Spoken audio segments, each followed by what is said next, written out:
আজকের দিনটা গলদা চিংড়ি দিয়ে শুরু করলাম। এটা গলদা চিংড়ি না বাগদা চিংড়ি বুঝতে পারছি না। গলদা চিংড়ি বলছে মানে ছোটটা আর কি।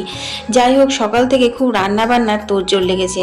চিংড়ি মাছের মালাইকারি, কাতলা মাছের কালিয়া, পনির ভাপা, সাথে রয়েছে নানান রকমের তরি তরকারি।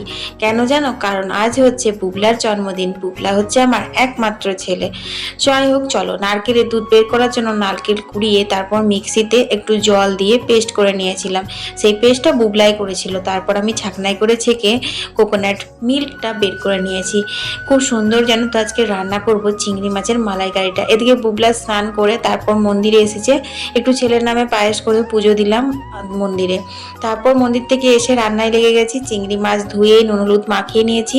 রান্নাটা কিন্তু সর্ষের তেলে করব, কারণ বাঙালি ভাই খাঁটি সর্ষের তেলে খাঁটি ঝাঁঝ, তবেই যে রান্না আমাদের ভালো হয়। দেখো, সর্ষের তেলে হালকা করে মাছগুলো ভেজে তুলে নিয়েছি। এরপর আবারও সর্ষের তেলে দুটি তেজপাতা আর গোটা গরম মশলা কয়েকটা ফোড়ন দিলাম। ফোড়নের সুগন্ধ বেরোলে পেঁয়াজ বাটা, আদা বাটা, রসুন বাটা, জিরে গুঁড়ো, ধনে গুঁড়ো, শুকনো লঙ্কার গুঁড়ো মশলা দিয়ে মশলা ভালো করে কষিয়ে নিয়েছি। তারপর দিয়ে দিলাম নারকেলের দুধটা। আজকে কিন্তু চিংড়ি মাছের মালাইকারিতে একদম জল ব্যবহার করিনি। পুরোপুরি 2 বাটি দুধ বের করেছিলাম আর 2 বাটি দুধ দিয়ে এই চিংড়ি মাছের মালাইকারিটা করেছিলাম।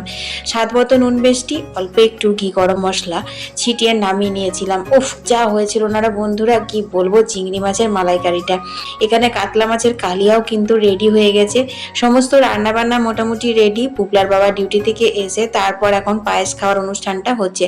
কারণ বুবলা বলেছে বাবা না আসলে আমি পায়েস খাবো না, বাবা ডিউটি থেকে আসবে তবেই পায়েস খাবো। যাই হোক, পায়েস টায়েস খাওয়ার পর ছেলেকে সাজিয়ে গুছিয়ে খেতে দিয়েছি। ছেলেটা আমার খেতে কিন্তু খুব ভালোবাসে। জন্মদিনে এটাই ওর কাছে একদম বেস্ট উপহার হয়। তো বন্ধুরা, তোমাদের রেসিপিটা যদি ভালো লেগেছে অবশ্যই লাইক করো, আর হ্যাঁ, বুবলাকে হ্যাপি বার্থডে বলতে ভুলো না। তোমরা সবাই আমার ছেলেকে আশীর্বাদ করো।